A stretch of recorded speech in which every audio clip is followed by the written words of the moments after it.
Agora, com alegria, convidamos então o Padre Rodrigo, que está acompanhando o nosso encontro, para nos transmitir a segunda reflexão com o tema A Eucaristia na Vida dos Cristãos.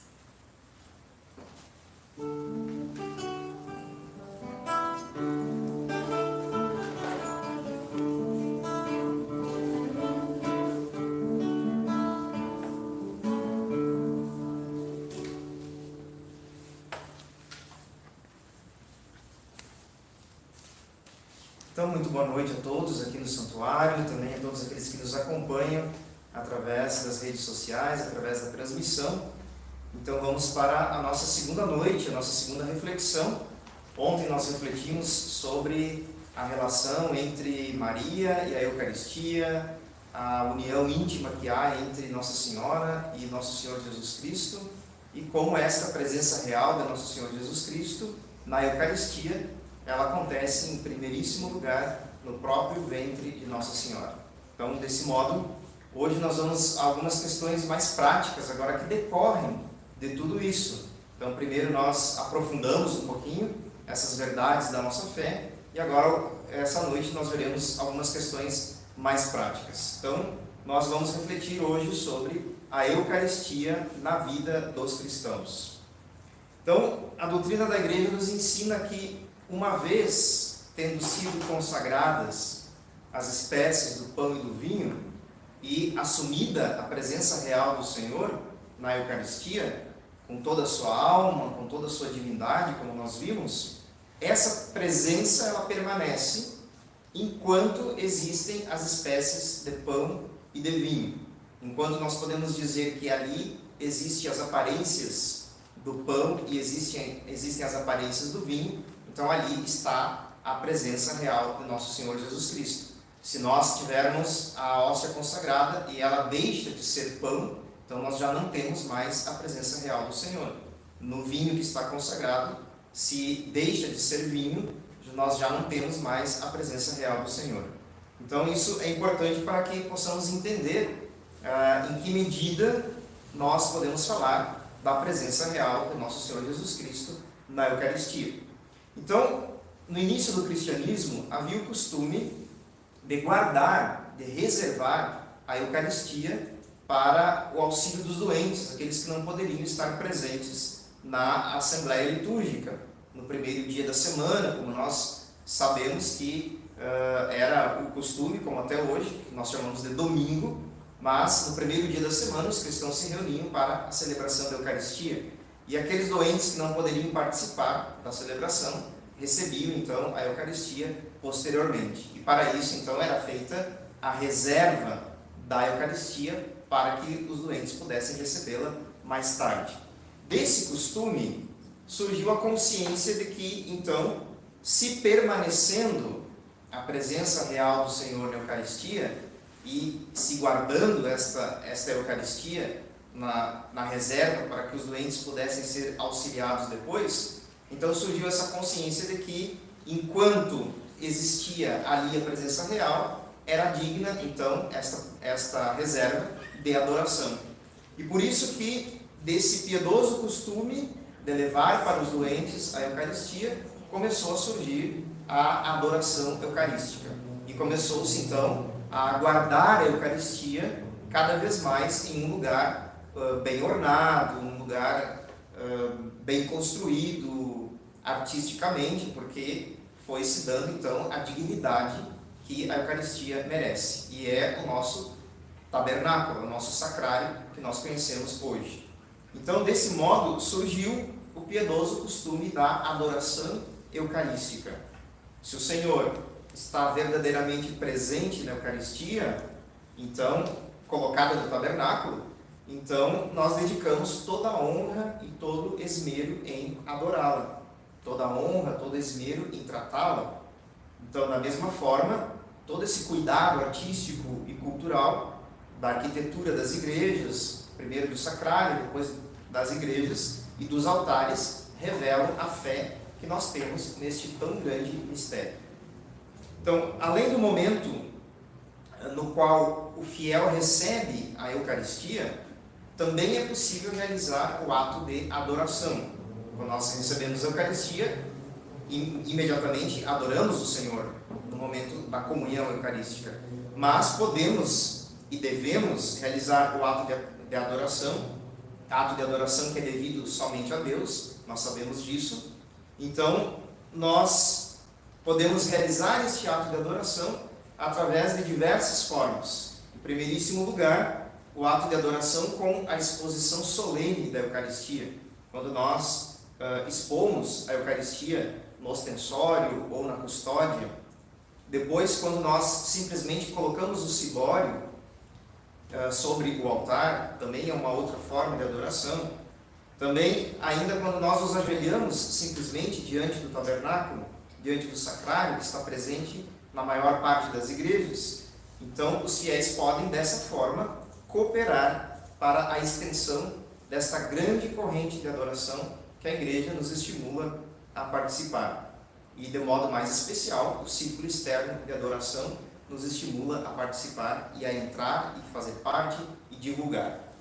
Nós lembramos, então, que o padre José Kentenich, quando afirma que a experiência do santuário ela é semelhante à experiência do Tabor, em cada santuário, e por extensão a todos aqueles lugares que são vinculados ao santuário, os oratórios, as ermidas, os santuários lar, todos esses outros lugares são lugares nos quais é bom estar.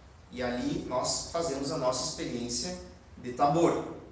Através do círculo externo de adoração, nós queremos levar e garantir essa experiência do Tabor a muitos e muitos lugares e a muitas vidas e a muitas histórias. Então, onde quer que nós possamos realizar a nossa adoração, nós realizamos ali esta experiência do Tabor. Seja no próprio Santuário de Xanxta, seja na nossa paróquia, seja em outras capelas onde tem o Santíssimo Sacramento, e mesmo nos lugares onde não há o Santíssimo Sacramento, se nós adoramos o Senhor com essa intenção espiritualmente, isso também é válido.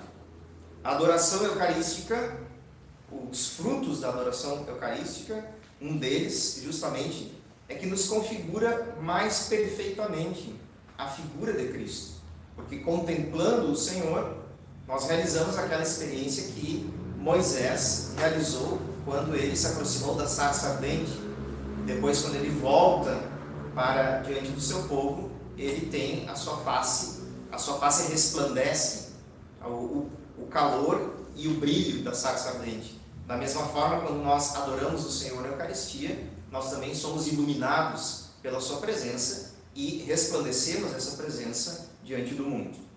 Além de nos preservar ainda do pecado mortal, quanto mais nós adoramos o Senhor, quanto mais nós comungamos, quanto mais nós participamos da Santa Missa, nós somos preservados do pecado mortal. Aumenta as nossas disposições, as disposições da nossa alma para Deus. Aumenta o nosso desejo, a nossa vontade de estarmos juntos com Deus, aumenta a disposição da nossa alma para as coisas de Deus. Nos predispõe aos dons do Espírito Santo. Então, com a adoração eucarística, nós somos predispostos a receber e a pedir os dons do Espírito Santo, a estarmos sensíveis a esses dons do Espírito Santo. E é uma garantia para a nossa vida de oração como filhos de Deus. Então, é a melhor forma de nós vivermos a nossa vida de oração, é a própria adoração eucarística. Então, essa é uma prática que é muito louvada e muito desejada pela Igreja. A própria Igreja nos estimula a isso, pois o Senhor que está presente nas espécies eucarísticas é o mesmo Senhor do Evangelho. Quando nós lemos o Evangelho e vemos que Jesus Cristo, Ele viu, tocou, falou, curou, realizou tantas obras, tantos sinais na vida das pessoas, significa que esse mesmo Senhor está presente diante de nós nas espécies eucarísticas. E mais uma vez, Ele vê, toca, cura, levanta e socorre aqueles que se aproximam dele. Então, a lógica e o espírito da adoração eucarística é justamente esse, fazermos a experiência que muitos homens e mulheres no tempo do Evangelho fizeram ao se aproximar do nosso Senhor Jesus Cristo. Ele que olhava nos olhos, Ele que falava, que tocava, continua realizando essa obra através da Eucaristia. Ele estava com a humanidade naquele momento e está conosco agora, quando nós o adoramos através da Eucaristia. A corrente de oração que parte da adoração eucarística, ela nos convida a olharmos para as necessidades dos tempos atuais. Este também é um fruto da adoração eucarística, porque cada tempo tem o seu problema, cada tempo tem as suas exigências, e nós, filhos de Deus, batizados, nós estamos nesse mundo justamente para irmos ao encontro dos problemas e das necessidades desse tempo com a nossa fé. Então, a adoração eucarística nos convida a olharmos para as necessidades dos tempos atuais, assim como o Senhor andou e foi ao encontro das necessidades do seu tempo. Assim como os santos, nesses mais de 2000 anos da história da Igreja, também justamente alcançaram sua santidade, porque inspirados e iluminados pela Eucaristia, foram de encontro às necessidades do seu tempo e deram testemunho da sua fé de acordo com as necessidades do seu tempo. Então, por isso é que da adoração eucarística, a Igreja retira as suas forças. Da adoração eucarística, a Igreja se fortalece para assistir, sobretudo, aos doentes e aos mais pobres. E essa é uma história que começa justamente junto com a Igreja, porque a Igreja sempre teve os olhos abertos, sobretudo aos doentes e aos mais pobres. E seria quase impossível enumerarmos tantas e tantas obras na história da Igreja que socorreram os doentes e os mais pobres. Então, todo o auxílio que a Igreja faz, todo o auxílio que a Igreja realiza e todo o auxílio que cada um de nós pode realizar, presta a qualquer necessidade alheia. Esse auxílio que nós podemos prestar a qualquer necessidade alheia deve estar inspirado num profundo amor a Jesus Cristo, um profundo amor a nosso Senhor Jesus Cristo presente na Eucaristia, o Cristo que se doa, o Cristo que se entrega totalmente na Eucaristia.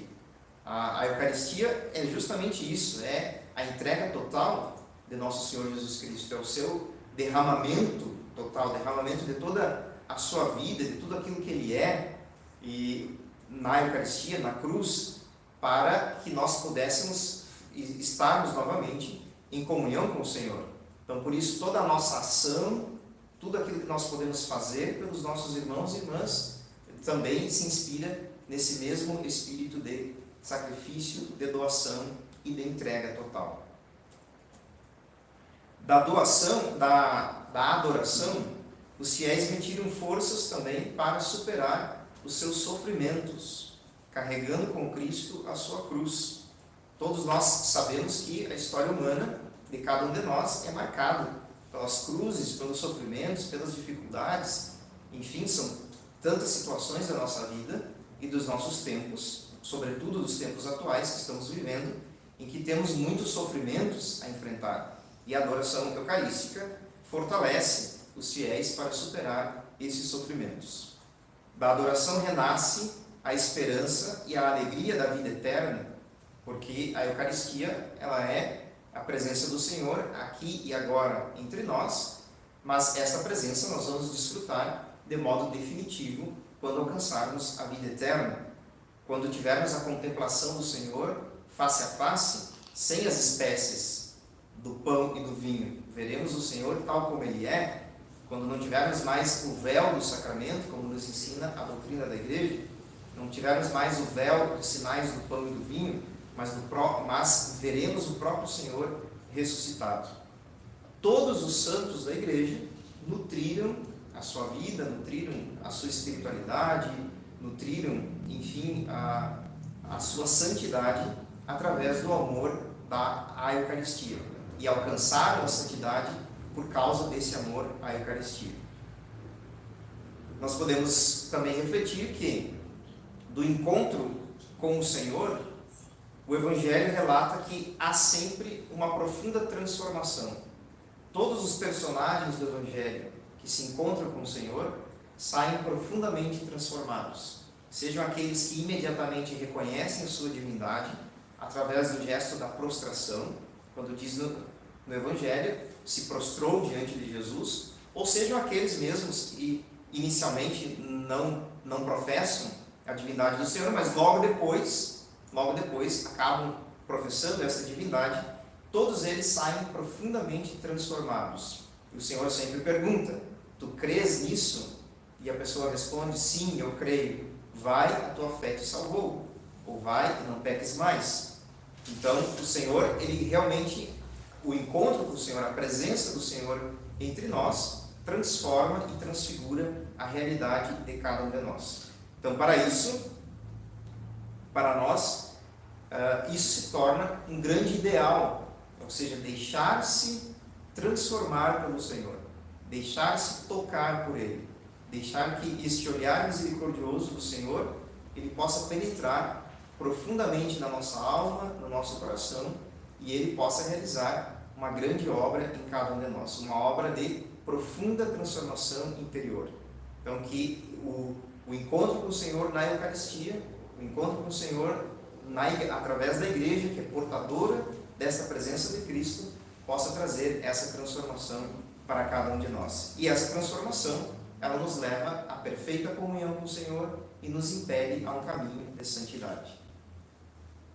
Assim como a encarnação do Filho de Deus transfigurou a realidade porque elevou a dignidade humana, então nós podemos imaginar o ser humano, até a encarnação de nosso Senhor Jesus Cristo, estava padecendo por causa do pecado original. Quando o Senhor assume a nossa natureza humana, Ele eleva profundamente a nossa dignidade, porque agora nós já não somos mais meramente criaturas de Deus, mas nós somos aquela natureza na qual o Senhor decidiu se unir. Então, só por causa disso, a nossa dignidade, ela se eleva infinitamente.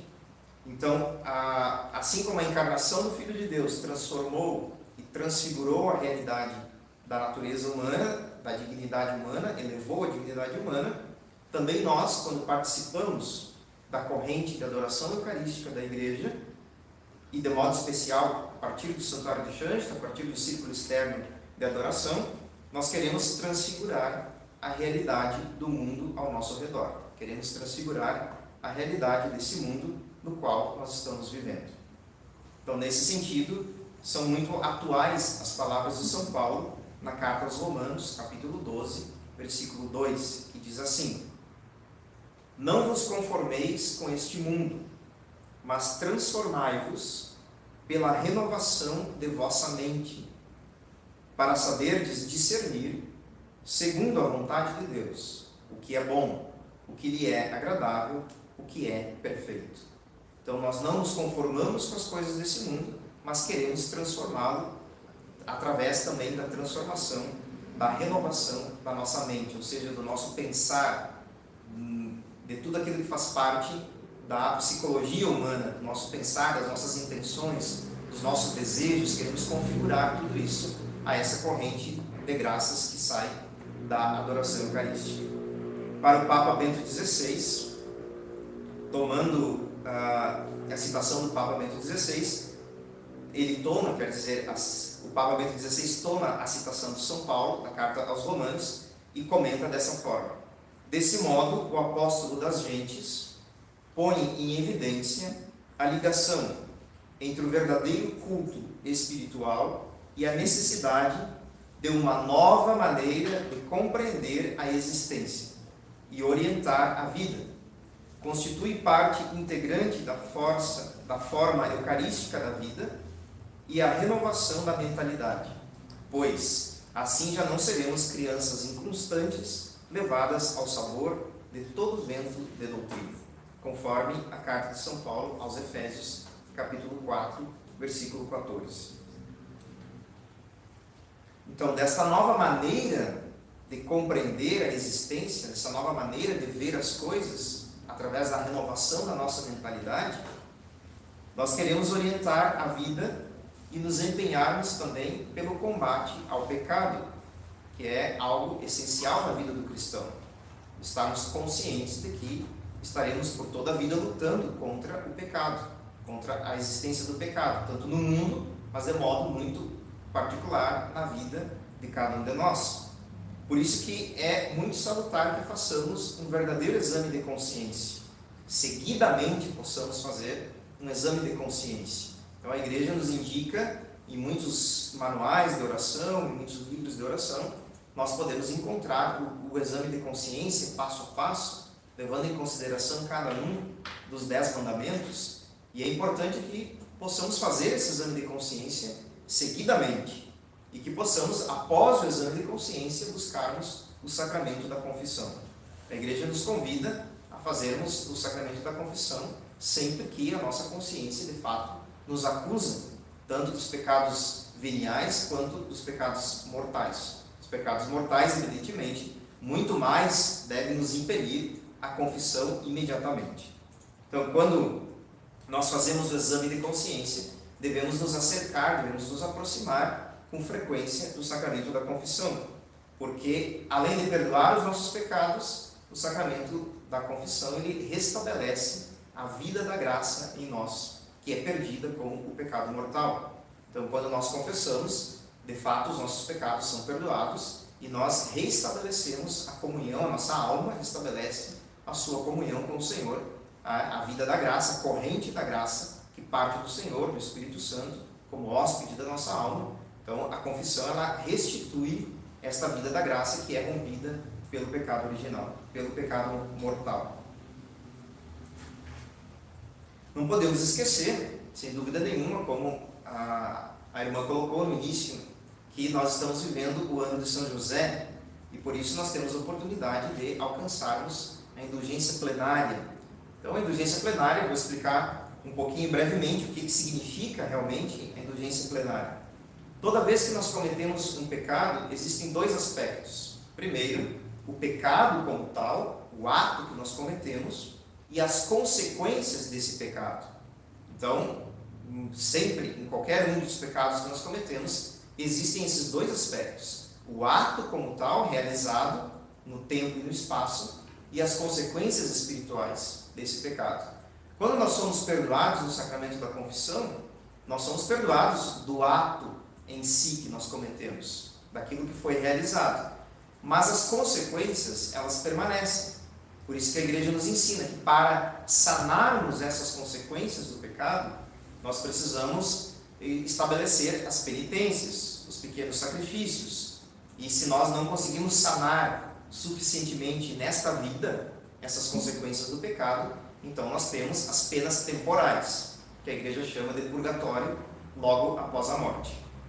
Com a indulgência plenária, que é uma grande graça que a igreja nos dá, em tempos especiais, em tempos de graças especiais, ou algumas festas litúrgicas específicas da igreja, com a indulgência plenária nós recebemos não somente o perdão dos pecados, mas recebemos também o perdão das penas. Ou seja, com a indulgência plenária nós voltamos à inocência batismal, até que tenhamos, infelizmente, cometido um novo pecado. Então, por isso que a igreja nos convida vivamente a aproveitarmos esses tempos de graça, esses tempos muito especiais que a igreja nos dá, para aproveitarmos, então, e participarmos e lucrarmos essa indulgência plenária.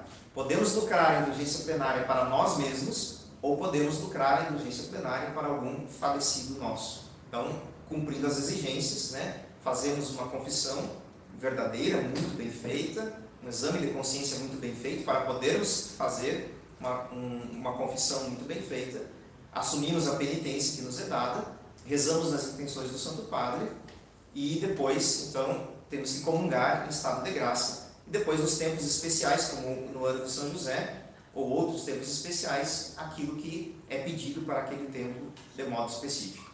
Então, todas essas coisas fazem parte da nossa vida cristã, fazem parte da nossa vida católica, e nós, como católicos, não podemos abrir mão de tudo isso que a igreja sempre nos ensinou, porque tudo está conectado, tudo está vinculado à Eucaristia.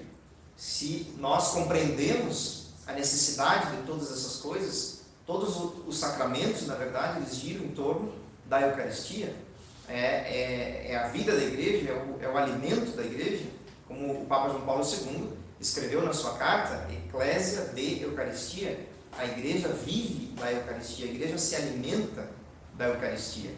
E se nós falamos que a igreja se alimenta da Eucaristia, significa dizer que cada um de nós, de modo especial, nos alimentamos da Eucaristia, porque a igreja não é senão a soma de todos os batizados. Então nós nos alimentamos, nós precisamos nos alimentar da Eucaristia, seja através da comunhão eucarística, seja através da adoração eucarística.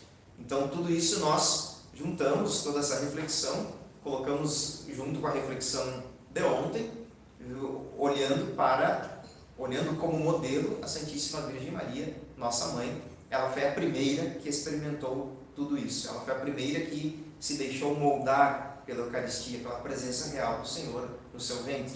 Ela foi a primeira que deixou iluminar a sua face pela graça. Por isso ela mesma é chamada a cheia de graça, plena de graça. Plena da graça do Espírito Santo e plena da graça porque ela traz para nós o Cristo do Senhor, a presença real do Senhor entre nós. Ela que é o primeiro sacrário da humanidade, ela que é o primeiro ostensório da humanidade, ela que deposita o Senhor na manjedoura, como a igreja deposita o Senhor na patena da Eucaristia, na patena da consagração. Então, que essa corrente de graças que se expande através do círculo externo de adoração possa chegar a muitos e muitos lares, possa chegar na casa de cada um de vocês, possa chegar na vida de cada um de vocês, e quem sabe até aqueles que estão nos acompanhando. Eu havia perguntado para a irmã se poderia convidar aqueles que estão nos acompanhando, que por acaso não participam ainda do círculo externo de adoração, que façam a sua inscrição, participem, dediquem aquele tempo que é possível dedicar para a adoração, façam parte desse círculo externo de adoração, entrem em contato com o círculo externo de adoração, façam a sua inscrição, dediquem algum tempo, dediquem algo das suas vidas para a adoração eucarística, porque é isso que transforma a igreja, é isso que segura a vida da igreja, é isso que segura a barca da igreja, a devoção à Santíssima Virgem Maria, a devoção à Eucaristia é que segura a barca da igreja nas tempestades do mundo atual. Louvado seja nosso Senhor Jesus Cristo. Para sempre seja louvado. Graças e louvores se deem a todo momento ao Santíssimo e Diviníssimo Sacramento. Agradeço a participação de cada um de vocês e também o acompanhamento que fizeram as nossas reflexões.